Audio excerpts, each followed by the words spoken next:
Before, the only thing I had was my laptop, my camera, DSLR. Kaya ba mag full-time and still get freelance work? Kapag sobrang demanding from both sides, I think you're gonna break down.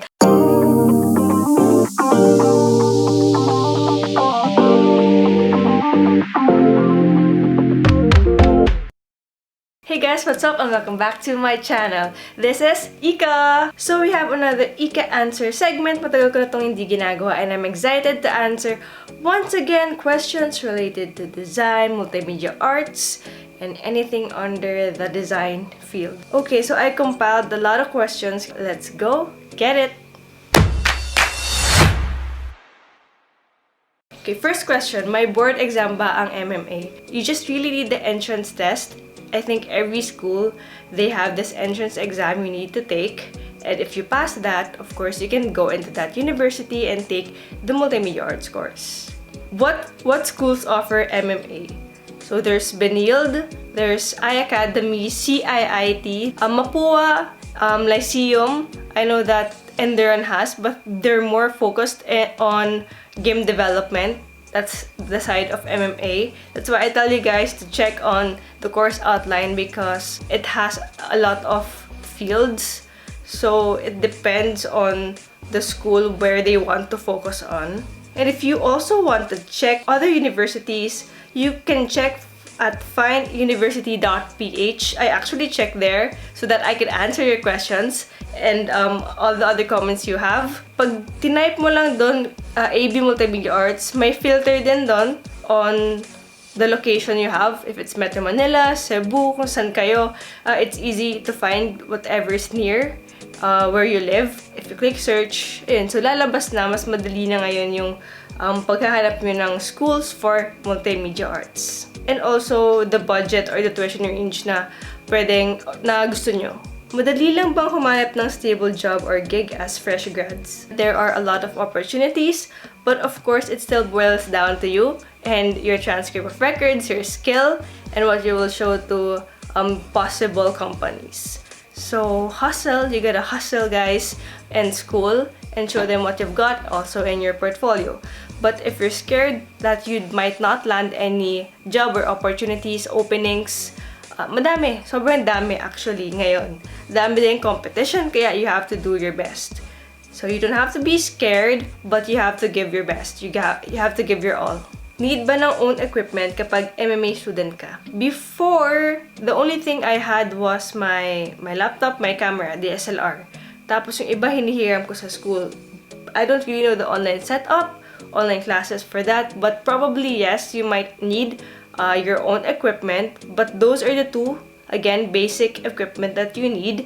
And as a designer and aspiring designer, I think it would be good to have your own for practice so that you can learn on your own. At least, pag may spare time ka, you can go out, you can take photos, videos, practice on your own. And at least be better sa sarili mo pang pacing. Kaya ba mag full-time and still get freelance work? Well, as long as your workload is not on the same level, kapag sobrang demanding from both sides, I think you're gonna break down. I don't know, from experience, I think that you also need work-life balance. No matter how much you enjoy it, I think at one point you're gonna get tired if it's too much. And also, if you think that you need to hustle harder, you need to double your salary, take into consideration your body, kasi at the end of the day, mapapagod din yung katawan mo and you have to think about yourself. So, yun, maximize your time, maximize your resources, and also think first if you can do it.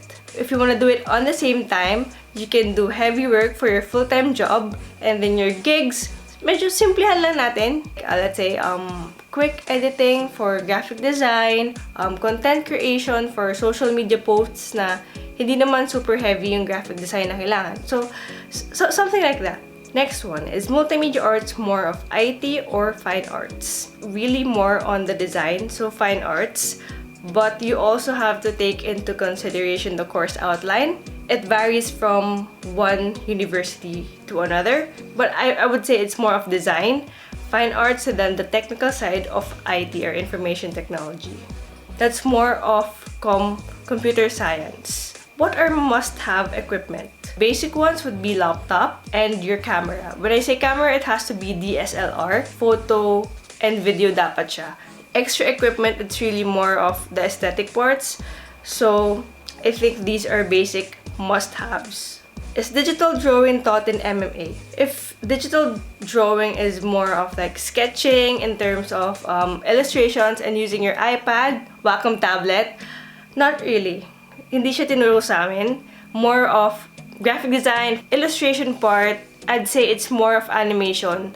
Pero you have to learn the process of motion graphics, also animating what you draw. Next one, is there music in MMA? Sadly, there's no music production if that's what you're looking for. It's really more of audio editing. Kasi in terms of film, i-edit namin yung mga naka-boom mic, for example, and a little bit of radio. So it's more of audio than creating music. Yung ginamit namin dun Pro Tools for video editing, for audio editing. How many years ang MMA? Sa Binild kami 3.5 years, but other schools, depende naman kasi sa university yan, full course din siya ng 4 years. Next one, what apps will you study? Iba-iba, sobrang dami under Multimedia Arts, guys. But the basic, of course, Adobe, 3D animation. If you're a Mac user, you're not gonna study Final Cut, so sadly, you have to learn Adobe. It really depends kasi on your professor and your course outline, so I can't give you all the apps that you need. Do you need a college degree to get a job as a designer, or will skill do? Medyo expensive kasi yung MMA, diba? There are other short courses for Multimedia Arts, or you can take certificate courses in TESDA, and other schools also give a 1 to 2 year course under Multimedia Arts. Important pa rin ang educational background, so it's better to have a college degree and to finish your studies so that you can get a job and it's easier for you to land opportunities. But as a designer, I would always say your skill is also very important. So it's hand in hand. You can still show them your portfolio and you can still get gigs. What should you choose if you want digital art? MMA or fine arts? I guess it would always boil down to the course curriculum. But MMA is definitely on the digital art side. Fine arts is also now transitioning to a wider range, not just on the theoretical side and on the traditional side of design, but they're venturing into digital art. So once again, I think you should check on the course outline for fine arts and MMA. Do you have to take videos of yourself as a multimedia art student? Yes! There's no choice, pero for now, during that time, when I was a student, wala talagang choice, kundi kayo yung maging actor sa film nyo, kayo ng groupmates nyo, and at the same time, you have to test shot, minsan kayo din. It's inevitable as a designer and as an MMA student. So, get ready guys, kasi sinasabi ko sa inyo, ang daming papagawa ng prof nyo, tapos kayo din pala yung magiging artista and all that. Is it better to take MMA and choose animation as elective or take the animation course? If you really see yourself as an animator, go for the animation course. If you're into animation but you still want to learn other things, or di ka pa sure kung ano talaga yung gusto mo, you can take Multimedia Arts, and then kung ano man yung pinaka gusto mo, something that you're really passionate about, then choose that one as elective or parang yun yung major mo, diba? Not just for animation but for other courses. I also had this video before, and I'll link it down below, when you should not take it and when you should take MMA. If you really have envisioned what you want already in the future and there's a specific course for that, take that because it's going to give you more knowledge that fits the industry that you want to get into compared to MMA, where the information is very general and it will only give you knowledge and the skill that you need to start in different aspects. Alright, so I'm gonna link it down below if you want to check that video out. And that is the last question. Thank you so much guys for watching until the end. Medyo paus lang ako guys. I hope it's not disturbing. But yes, thank you so much again for asking your questions, sharing your thoughts and your experiences. I read them guys and I try to reply to the questions you have.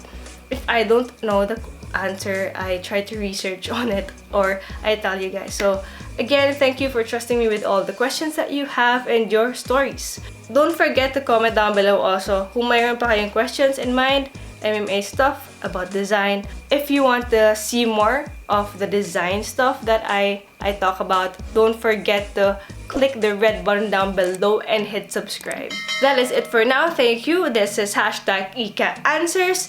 See you guys next time. Bye!